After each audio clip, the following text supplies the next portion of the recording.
কি যখন কোনো সংখ্যালঘুর উপরে আঘাত হবে আমরা ওই সংখ্যালঘুর পাশে দাঁড়াবো। বাংলাদেশের কিছু খবর আমাদের সামনে এসছে, সম্পূর্ণ যে মিথ্যে কথা সেটাও বলা যাবে না, বাস্তবকে মেনে নিতে হবে। বাংলাদেশের অনেক জায়গায় সংখ্যালঘু সম্প্রদায়ের উপরে কিন্তু অ্যাটাক হচ্ছে। কারা করছে, কেন করছে আমরা জানি না, কিন্তু এই মঞ্চ থেকে আমি একটা কথা মহারাজজিকে বলতে চাই কি যেখানে ওখানেও সংখ্যালঘুদের উপরে যখন আঘাত হয় আমরা ওটা তীব্রভাবে নিন্দা জানাই, এবং যদি এই আঘাতগুলো যদি বন্ধ না হয় আমি এতটুকু বলতে পারি কি এখানকার সংখ্যালঘু সম্প্রদায় ভূখ হরতালে বসতে রাজি আছে, সবকিছু করতে রাজি আছে, যেন বাংলাদেশে একটা হিন্দুর উপরে যেন আঘাত না হয়, ওনাদের মন্দিরের উপরে আঘাত না হয়। কেন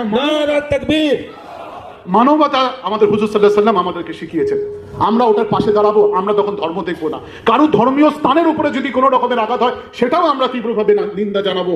আমরাও অনুরোধ করব কি যখন আমাদের উপরে কিছু হবে আমরা সবাই একসঙ্গে ওটার আমরা প্রতিবাদ এবং নিন্দা জানাবো।